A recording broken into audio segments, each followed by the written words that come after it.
आज हम लोग रसायन का जो कि विलयन अध्याय चल रहा है, उसमें हम लोगों ने पिछले लेक्चर में पढ़ा था कि वाष्प दाब का अवनमन के बाद तुमको पिछले लेक्चर में हम लोगों ने पढ़ाई किया था किस प्रकार से क्वथनांक का उन्नयन होता है, उसका हिमांक का अवनमन। तो हिमांक का अवनमन में दो हमको का जो एग्जाम्पल है, हिमांक का अवनमन का सूत्र आया था delta T F is equal to K F into molality, मोललता। तो उस पर आधारित दो प्रश्न तुमको एनसीईआरटी बुक में दिया हुआ है, जो कि एनसीईआरटी उदाहरण 2.9 और 2.10 है। तो उसका क्वेश्चन देख लेते हैं। तो उसमें दिया हुआ है तुमको कि तुमको एक जल में जब तुमको डाला गया है 45 ग्राम इथिलीन ग्लाइकोल डाला जाता है, तो उसके जो क्वथनांक है, नए जो द्रव्यनांक होंगे, उसका क्या मान होगा जबकि तुमको कितना 45 ग्राम इथिलीन ग्लाइकोल डाला गया। इथिलीन ग्लाइकोल का फॉर्मूला होता है C2H6O2।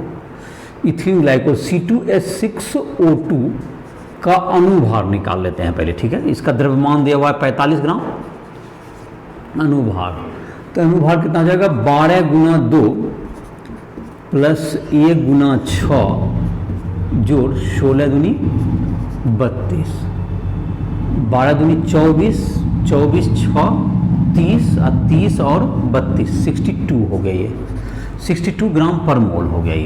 ये क्या चीज़ का मान हो गया? इसका मान हो गया। तो ये तुम्हारा क्या हो गया? ये तुम्हारा 62। अब तुमको delta T B is equal to delta T F is equal to K F into M,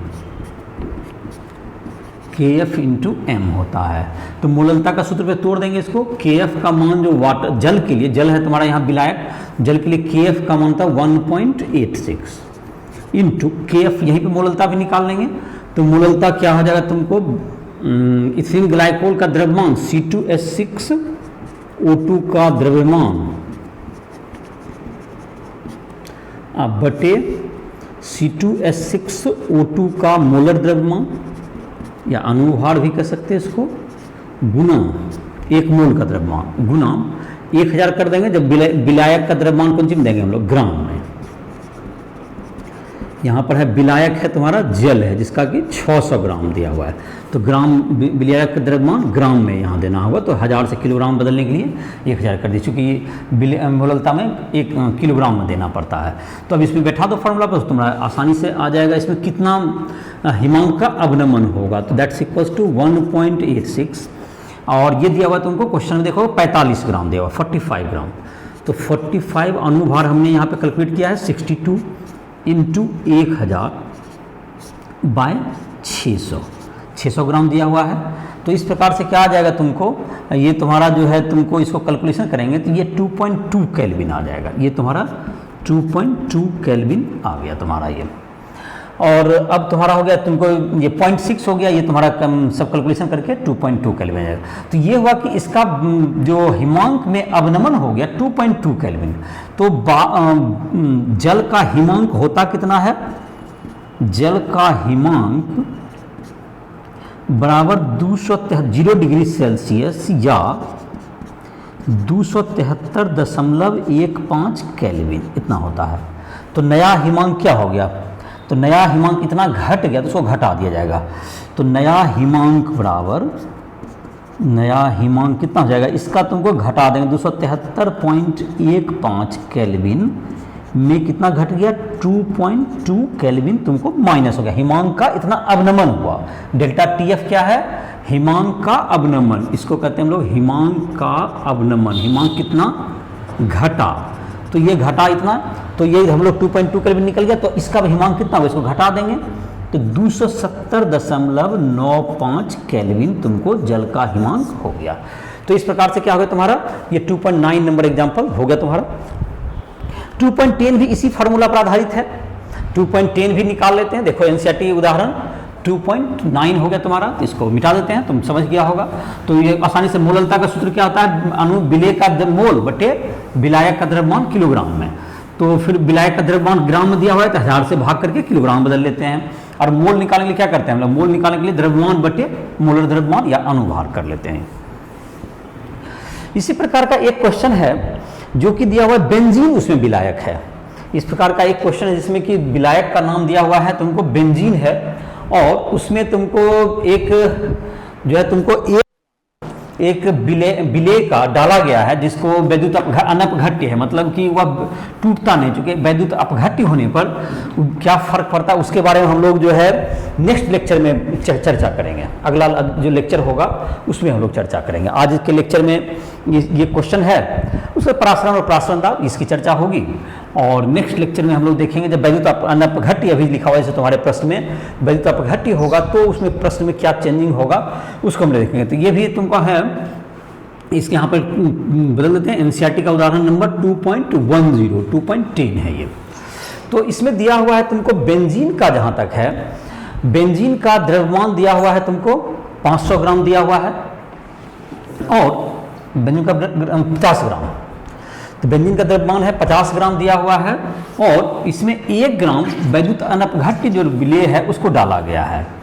तो उसके जो कि तुमको डेल्टा टीएफ में जो कि चेंजिंग आया है वो दिया हुआ है 0.40, इसके हिमांक में जो अवनमन हुआ है उसका मान दिया हुआ है, और 1 ग्राम किसका द्रव्यमान दिया हुआ विलेय का, तो डेल्टा टीएफ और केएफ का जो वैल्यू बेंजीन के लिए है वो तुमको 5.12 होता है, और इसका विलेय का द्रव्यमान दिया हुआ है, इससे अनुभार निकल जाएगा। यही सूत्र पर काफी आसानी से निकल जाएगा। देखो तुम्हारा delta T F is equal to K F into M होता है मोलल ताप, तो डेल्टा टीएफ का मान है 0.40, केएफ का मान हो गया 5.12 इंटू किसका हो गया तुम्हें, अब है तुमको किसका द्रव्यमान इसमें है विलेय का द्रव्यमान। विलेय तुम्हारा यहाँ पे बने तो अपघट्य, तो विलेय यूज करेंगे, तो विलेय का द्रव्यमान जो कि 1 ग्राम है, अगला बार में रख देंगे, विलेय का द्रव्यमान बटे विलेय का अनुभार, विलेय का अनुभार जिसको W मान लो, चलो इसको जिसका मान निकालना है, इंटू 1000 कर लेते हैं बटे बेंजीन का द्रव्यमान, बेंजीन का द्रव्यमान जो विलायक है यहाँ पर ग्राम में, विलायक का द्रव्यमान। तो अब यहाँ पे मान रख दो, देखो तुम्हारा आ जाएगा सारा डाटा। तो ये तुम्हारा है कितना 0.40 इक्वल्स टू 5.12 इंटू विलेय का द्रव्यमान कितना है m बटे इसका मान W मान लिया है, तो इसी का मान निकालना है, इंटू 1000 है बटे 50, तो ये 50 हो गया, तो ये W निकालना है तुमको, तो W इधर चला जाएगा ऊपर चला जाएगा, तो W का मान आ जाएगा, तो W is equal to 5.12 into 1 का तो कोई मतलब नहीं है, 1 से गुना करने से कुछ फर्क पड़ेगा नहीं, तो इंटू ये तुम्हारा ये 50 और 1000 कट गया तो 20 हो गया, 5.12 इंटू 20 बाय 0.4 है, इंटू क्या हो जाएगा 10 हो जाएगा, यहाँ पर ये पॉइंट उड़ गया, तो ये तुम्हारा कट के हो गया 2 से ये कट जाएगा तो 20, तो ये तुम्हारा कट के 256 ग्राम पर मोल, 1 मोल का द्रव्यमान 256 ग्राम आ गया। तो ये काफी आसानी से निकल गया तुम्हारा। अब है तुम्हारा अगला जो टॉपिक है तुम्हारा वो है परासरण और परासरण दाब। दोनों ही क्वेश्चन आसानी से बन गया होगा, और इसी तरह का 2 प्रश्न दिया हुआ था जो कि क्वथनांक का उन्नयन में, तो उसमें बढ़ जाता है, क्वथनांक बढ़ जाता है और हिमांक घट जाता है, जबकि हम लोग अवाष्पशील ठोस विलेय पदार्थ किस में डालते हैं, जब किसी द्रव में हम लोग डालते हैं जब अवाष्पशील ठोस पदार्थ, तो उसमें उसका हिमांक क्या जाता है घट जाता है। तो अब है तुमको इसके बाद का जो टॉपिक है तुम्हारा जो दिया हुआ है तुम्हारा परासरण और परासरण दाब।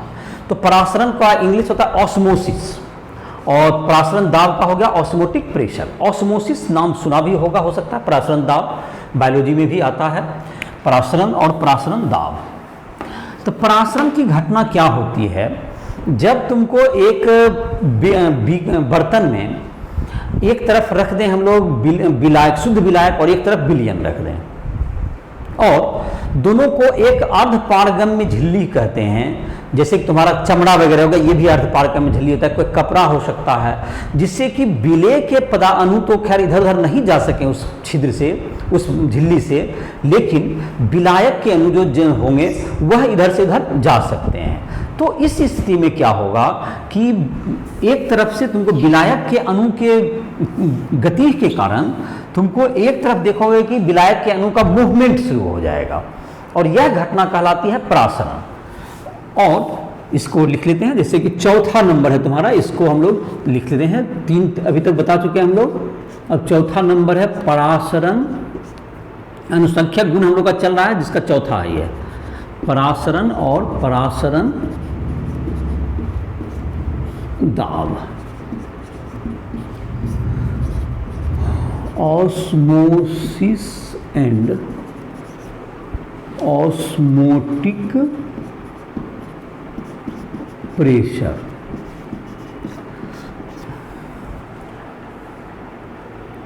तो इसका अभी बता रहे थे, इसको परिभाषित कर लेते हैं।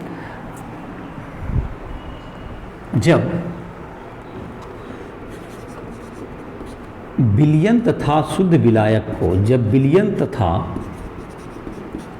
शुद्ध विलायक को अर्ध पारगम्य झिल्ली से अलग किया जाता है, अर्ध पारगम्य झिल्ली से अलग किया जाता है,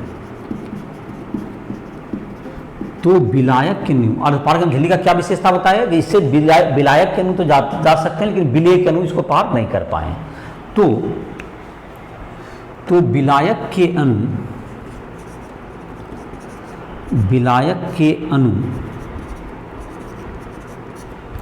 अणु शुद्ध विलायक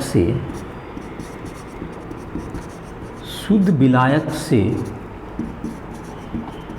विलयन की ओर गतिशील होते हैं, विलयन की ओर गतिशील होते हैं। यह घटना परासरण कहलाती है, यह घटना परासरण कहलाती है।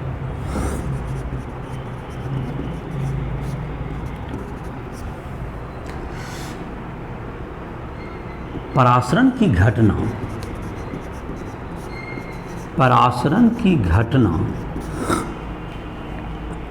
विलयन के वाष्प दाब में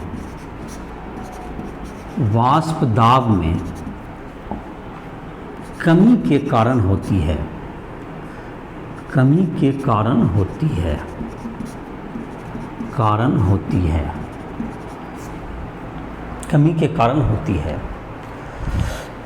के कारण होती है। तो ये जो तुम्हारा परासरण दाब का मान होगा शुद्ध विलायक के वाष्प दाब में, शुद्ध विलायक के वाष्प दाब एवं विलयन के वाष्प दाब का अंतर,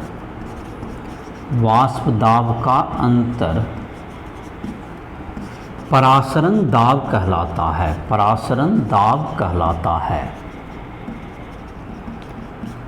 कहलाता है। जैसे कि इसको चित्र से भी देखना चाहे बना देते हैं चित्र थोड़ा सा। जैसे देखो ये तुमको ये हो गया, मान लेते हैं कि एक बर्तन है, एक तरफ इसमें अर्ध पारगम्य झिल्ली दे दिए, इधर अर्ध पारगम्य झिल्ली हो गया, ये अर्ध पारगम्य झिल्ली।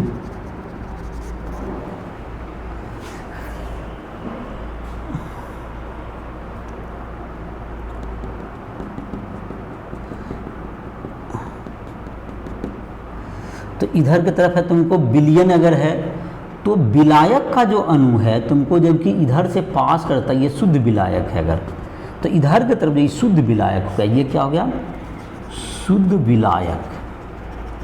और ये हो गया तुमको इधर की ओर हो गया तुमको विलयन, ये विलयन हो गया।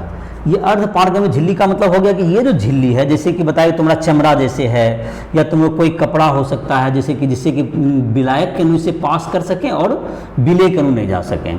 इसमें क्या होगा तुमको इधर की तरफ देख सकते हो, ये जो बनाया गया जानबूझ करके इधर की ओर ज़्यादा दिया गया है विलयन, बिलियन में ऊंचा दिया हुआ, क्योंकि इसका वाष्प दाब ज़्यादा होता है तो इधर बिलियन जो है ना तुमको इधर की ओर मूवमेंट करने लगता है, इधर विलायक के अणु इधर की ओर गतिशील हो जाएंगे इस साइड, और इस प्रकार से क्या हो जाएगा तुमको इधर की ओर जाने लगते हैं। और इस प्रकार इधर का जो दाब जब तक इसके बराबर इसका दाब मतलब थोड़ा सा ऊंचा नहीं हो जाएगा, वाष्प दाब प्रासरण दाब के जब पहले शुरुआत में जाते रहेगा, और अगर हम इधर से क्या करते जाएं, इधर से हम लोग निकालते चले जाएंगे तो ये हमेशा ये प्रोसेस जारी रहेगा। नहीं तो कुछ देर के बाद क्या होगा, इसमें इधर दाब जब ऊंचाई बढ़ गया, जब दाब बढ़ जाएगा तो फिर ये प्रासरण की प्रक्रिया रुक जाएगी।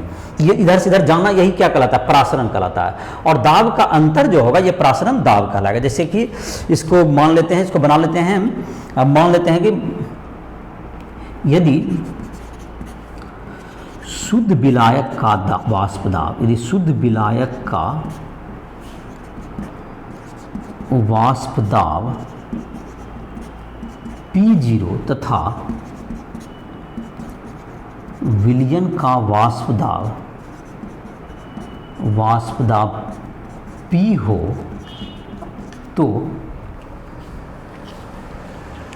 तो परासरण दाब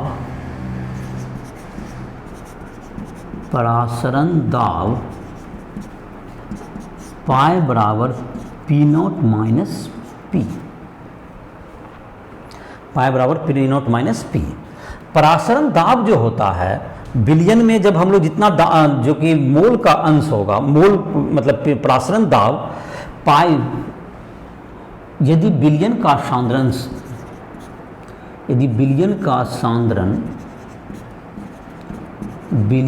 सांद्रण C मोल प्रति लीटर हो, C मोल प्रति लीटर हो तथा ताप, विलयन का ताप T केल्विन हो तो पाई बराबर, पाई जो कि प्रासरण दाब है, बराबर CRT।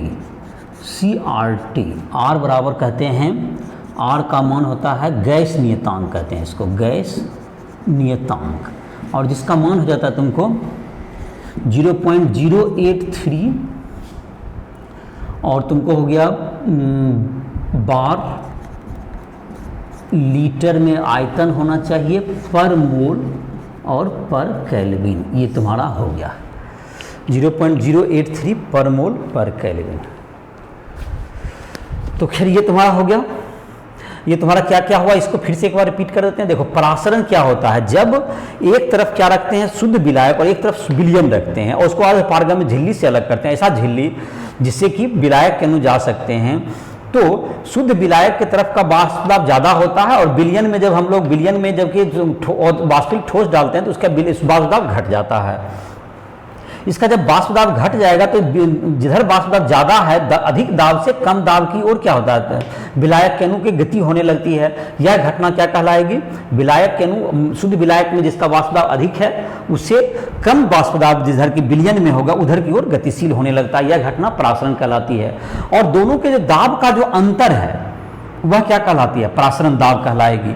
और यह परासरण दाब दोनों के अंतर के बराबर तो होता ही है, साथ ही साथ अगर ये दाब अगर आप ज़्यादा मोल इसमें डालते जाइएगा विलय का, तो जाहिर है कि इसका वाष्प दाब ज़्यादा घटता जाएगा, इसका मतलब आपका परासरण दाब भी क्या जाएगा, बढ़ते जाएगा। तो परासरण दाब जो होता है मोल के भी समानुपाती होता है, तो मोल के समानुपाती, और जाहिर है कि दाब है तो उसका जो है CRT मतलब उसका क्या हो गया तुम्हारा, जो कि R को हम लोग कहते हैं गैस नियतांक, इस पर निर्भर करेगा। इस पर तुम्हें एक उदाहरण दिया हुआ परासरण, आई होप की समझ में आ गया होगा। परासरण की कुछ घटनाएं जैसे तुम्हारा होता है जो कि तुमको पढ़ा भी होगा बायोलॉजी वगैरह में भी, और एक हम लोग विलोम परासरण भी पढ़ाएंगे, प्रतिलोम परासरण इसके बाद पढ़ेंगे। और अभी एक उदाहरण हम लोग देख लेते हैं परासरण से जुड़ा हुआ है। एक उदाहरण तुमको एनसीईआरटी में दिया हुआ है 2.11, उसको हम लोग सॉल्व कर लेते हैं। और उसके बाद एक और घटना है जिसका कि इस वीडियो में हम लोग चर्चा करेंगे, जिसका नाम है प्रतिलोम परासरण। तो प्रतिलोम परासरण भी अगर चर्चा किया जाए तो ये क्या है, तो पहले परासरण का क्वेश्चन देख लो, देर आफ्टर प्रतिलोम परासरण इसी से जुड़ा हुआ ही है। अगर तो अब हम लोग देखेंगे एनसीईआरटी का जो उदाहरण है 2.11 है। तो इसमें दिया हुआ है कि प्रोटीन का तुमको द्रव्यमान जो है, तुमको प्रोटीन का अनुभार को हम लोग निकालने का कोशिश करेंगे। तो उसके लिए कुछ दिया हुआ है कि प्रोटीन का द्रव्यमान है दिया हुआ कि एक बिलियन में तुमको दिया गया, जहां कि जिसका वाष्प दाब है तुमको दिया हुआ 2.57 इंटू 10⁻³ बार। एक बिलियन का जो तुम्हारा है, जो कि वाष्प दाब जो होता है 2.57 इंटू 10⁻³ बार। तो इसको लिख लेते हैं। देखो ये क्वेश्चन बना लेते हैं, तुरंत फार्मूला पर आ जाएगा तुम्हारा क्वेश्चन। तो फार्मूला पर रहता, बात है समझने की। एनसीईआरटी उदाहरण 2.11। तो इसमें दिया हुआ है कि जब हम लोग प्रोटीन, 1 बिलियन में प्रोटीन डाला गया है, प्रोटीन का 1.26 ग्राम, तो 1.26 ग्राम डाला गया है, तो उसमें प्रासरण दाब जो उत्पन्न हुआ है वो तुमको प्रासरण दाब उत्पन्न हुआ है 2.57 इंटू 10⁻³ बार। इतना प्रासरण दाब का मतलब, प्रासरण दाब का मतलब समझ में क्या होगा, एक तरफ बिलियन होगा, एक तरफ शुद्ध विलायक होगा जो जल का होगा, और एक तरफ जल में क्या डाल दिया गया, प्रोटीन डाल दिया गया। तो इतना दोनों के वाष्प का दाब का अंतर हो गया। और ताप दिया हुआ है तुमको 300 केल्विन। ताप क्या है तुम्हारा 300 केल्विन पर यह प्रयोग किया जा रहा है। और प्रोटीन का द्रव्यमान तुमको दिया हुआ है जो घोला गया है बिलियन में, वो है तुमको 1.26 ग्राम। ये 1.26 ग्राम। तो निकालना है कि प्रोटीन का अनुभार क्या होगा, प्रोटीन का मोलर द्रव्यमान। प्रोटीन का मोलर द्रव्यमान बराबर व्हाट, इस डाटा से निकालना है। तो जाहिर है हमारे पास डाटा है, सफिशिएंट शायद बन जाएगा। देखो तो क्या हो जाएगा, इसका फॉर्मूला था पाई = CRT। सी का मतलब मोल पर लीटर, और आयतन दिया हुआ है 200 ml। आयतन दिया हुआ है 200 ml मिलीलीटर। तो अब इसमें सारा डाटा है ही मेरा। ये तुम्हारा सी का मतलब मोल प्रति लीटर, तो मोल बटे आयतन है। चलिए तो इसमें डाटा रखना शुरू करते हैं। 2.57 10⁻³ बार बराबर, इसका मान क्या होगा तुम्हारा, इसका मान हो गया इसका CRT कहते हैं। सी का मान क्या होगा, द्रव्यमान बटे अनुभार। तो प्रोटीन का द्रव्यमान बटे प्रोटीन का अनुभार, ये मोल हो जाएगा। प्रोटीन का द्रव्यमान बटे हो गया प्रोटीन का अनुभार इंटू RT बाय, यह क्या होगा, मोल प्रति लीटर है, तो लीटर आयतन हो गया। तो C बराबर मोल बटे प्रोटीन का मोल बटे बिलियन का आयतन। C बराबर प्रोटीन का मोल बटे बिलियन का आयतन, ये तुम्हारा हो गया। अब मोल को क्या लिख दिया, द्रव्यमान बटे अनुभार। अब यहाँ पे फिर एक बार डाटा पुट कर देते हैं। तो इसका हो जाएगा 2.57 इंटू 10⁻³ बराबर क्या होगा तुम्हें, विलेय का द्रव्यमान हो गया 1.26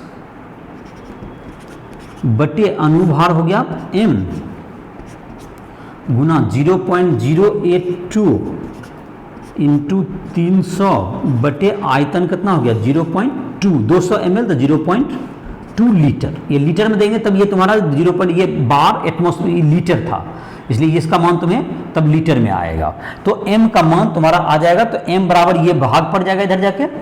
तो m बराबर, अब लिख देते हैं m बराबर तुम्हारा हो गया, जो कि कैलकुलेशन करेंगे तो इसका आंसर आएगा 61,022 आ जाएगा। 61,022 जो तुम्हारे किताब में दिया हुआ है उसके लगभग आ जाएगा। ऐसे आता शायद 60,000 कुछ है, तो लगभग यही तुम्हारा आंसर दिया, वही लिख दिया। इतना ग्राम प्रति मोल, 1 ग्राम प्रोटीन का ये द्रव्यमान लगभग इतना ग्राम प्रति मोल आ जाएगा, 61,022 ग्राम प्रति मोल। तो चलो, तो ये तुम्हारा हो गया 2.11। अब है तुमको एक टॉपिक जिसकी चर्चा कर रहे थे अभी, प्रासरण दाब, प्रतिलोम प्रासरण, जिसका इंग्लिश होता है रिवर्स ऑस्मोसिस। और इसको जाहिर है कि जो कि RO के नाम से जानता होगा, जो कि देखता होगा केंट RO, ये सब जो तुम खरीदते हो उसमें भी ये चीज़ लिखा हुआ रहता है।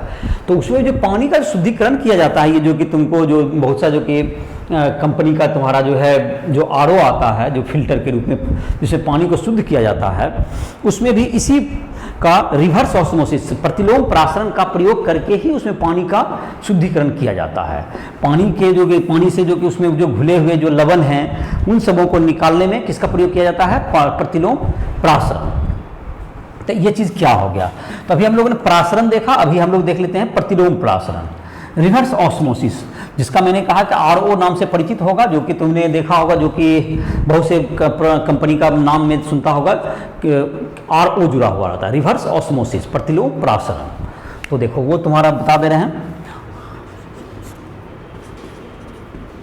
प्रतिलोम प्रासरण, रिवर्स ऑस्मोसिस, रिवर्स ऑस्मोसिस। ये तुमको क्या हुआ? अभी जैसे हम लोग देख रहे थे यहाँ पर जो चित्र बनाए थे, फिर से अगर उसी चित्र को रिपीट करें तो कुछ ऐसा चित्र था। यहाँ पर इधर दिया हुआ था तुमको विलायक और इधर की तरफ है विलयन, विलायक और विलयन। ये विलायक है और ये विलयन, विलायक और विलयन। और ये हो गया अर्धपारगम्य झिल्ली, अर्धपारगम्य झिल्ली। अब इधर जो देखा था तुम प्रासरण में कि विलायक के अणु इधर से इधर जा रहे थे, चूंकि इसका वाष्प दाब ज़्यादा है और इधर का वाष्प दाब कम है, तो ये तुमको इधर से जो अणु इधर जा रहे हैं। लेकिन इस प्रक्रिया को उल्टा भी जा सकता है। देखो इस प्रक्रिया का डायरेक्ट देखा जाए तो कोई लाभ नहीं है। इस यहाँ पर इस प्रक्रिया में अगर जल के शोधन के दृष्टिकोण से, ये देखो शुद्ध जल है और इसमें मिला हुआ लवण वगैरह है, कुछ भी अशुद्धि भी मिला हुआ है जो विलयन बनाया, तो शुद्ध जल ही जा रहा है, किधर से किधर जा रहा है? शुद्ध जल ही तुम्हारा जा रहा है विलयन की तरफ। तो अगर इसका उल्टा प्रक्रिया होता कि इधर का जो विलयन का जल अगर इधर आता तो शुद्ध जल मेरा क्या होते जाता? तुम्हारा बढ़ते जाता, जो कि पीने के काम में हमें आ सकता था। तो जैसे कि यहाँ पर समुद्र का पानी ले लीजिए, जिसमें नमक मिला हुआ होगा, लवण होगा, विलयन है वो, और इधर की तरफ इसको अर्धपारगम्य झिल्ली से अलग कीजिए और इधर अगर क्या मिलते जाए हमको, शुद्ध जल मिलता जाए, तो ये हमारे लिए लाभदायक होगा। इसका मतलब ये हुआ कि अगर इस प्रक्रिया का उल्टा होता, अगर पानी का बहाव इधर से इधर हो जाता, तो हमें पानी जल शोधन में क्या कर जाएगा? जल को शुद्ध करने में हमें काम आ जाएगा। मतलब कि पारगम, जैसे कि तुमको प्रासरण में देखा गया कि ये तुमको विलायक से जा रहा है विलयन की तरफ, तो इसका हमें डायरेक्ट कोई लाभ नहीं दिख रहा है, क्योंकि ये तो और पानी जो कि तुम्हारा शुद्ध पानी कहाँ जा रहा है? तो नमक वाले पानी में जा रहा है, अगर विलयन में जा रहा है। लेकिन अगर इस प्रक्रिया को पलट दिया जाए, इस प्रक्रिया को पलटने का मतलब ये हो गया कि इस प्रक्रिया में पलटेगा कैसे? नेचुरली तो तुमको ये जगह कि इसका वाष्प दाब ज़्यादा है, इसका वाष्प दाब कम है, तो इसमें इधर से इधर ही जाएगा। लेकिन अब इस प्रक्रिया को पलटने के लिए क्या करता है? इधर कोई अतिरिक्त दाब आप लगाइए, बिजली की सहायता से एक दाब क्रिएट करके इधर की तरफ अतिरिक्त दाब लगाया जाता है। इधर क्या डाला जाता है? ऊपर से अतिरिक्त दाब डालिए, जो कि अतिरिक्त दाब कितना डालिए? तो ये जो प्रासरण दाब था उससे ज़्यादा डालिए इसमें। तो प्रासरण दाब से जब अधिक डालेंगे तो ऑटोमेटिक है इधर दाब ज़्यादा हो जाएगा, तो ये पानी किधर से किधर जाने लगेगा? अतिरिक्त दाब डालने के बाद ये पानी का जो है विलायक के जो अणु है तुमको इधर से इधर जाने लगेंगे। अब विलायक इधर से इधर जाने, विलायक के अणु, तो ये विलायक के अणु का भी इसका इतना अतिरिक्त दाब डाला गया कि ये विलायक का अणु इधर से इधर जाने लग गया। तो इस स्थिति में क्या हो जाएगा? ये तुमको शुद्ध जल यहाँ पर प्राप्त हो जाएगा और इस प्रकार से पानी का शोधन हो जाएगा। तो यह प्रक्रिया तुमको समझ में आ गया, इससे समुद्र के जल को भी पीने योग्य बनाया जा सकता है। मतलब और अतिरिक्त दाब क्रिएट करने के लिए बिजली का प्रयोग किया जाएगा, इलेक्ट्रिसिटी की मदद से किया जाता है। और यही काम तुमको जो कि तुम्हारे घर में भी जो कि आरओ लगा हुआ है, जो फिल्टर, वो भी यही काम करता है। तो यहाँ पे मैं थोड़ा सा लिख देता हूँ, जब विलयन की एवं शुद्ध विलायक, विलयन एवं शुद्ध विलायक अर्धपारगम्य झिल्ली से, अर्धपारगम्य झिल्ली से, अर्धपारगम्य झिल्ली से अलग हों तो अतिरिक्त दाब डालने पर, अतिरिक्त दाब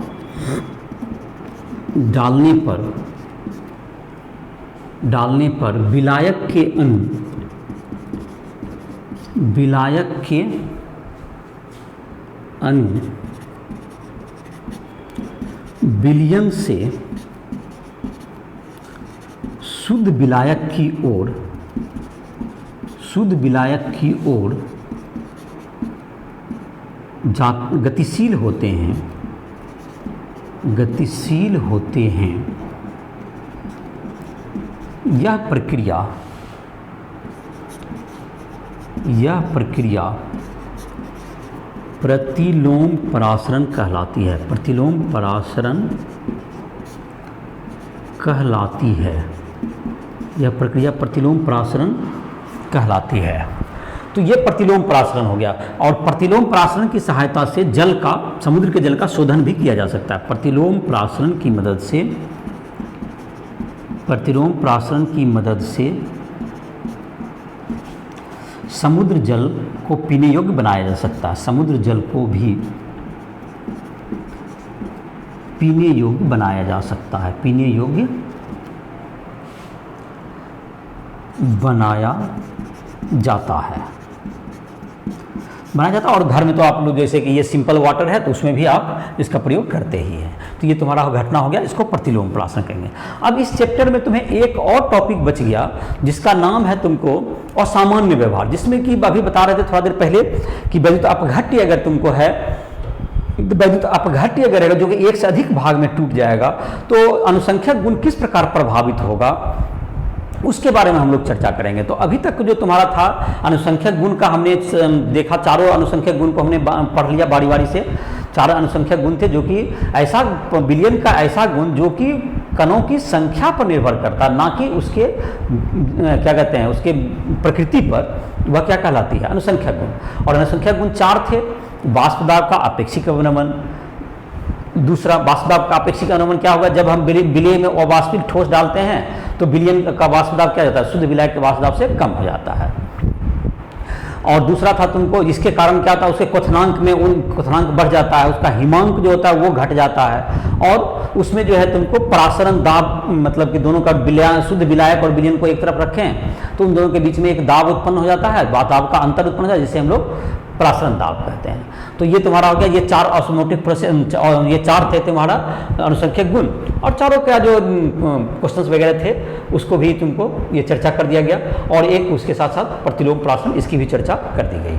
तो अब तुम्हारा एक टॉपिक बचा है जो कि हम लोग नेक्स्ट लेक्चर में लेंगे, और उस नेक्स्ट वीडियो लेक्चर में हम लोग देख सकते हैं, जिसका कि नाम होगा असामान्य व्यवहार।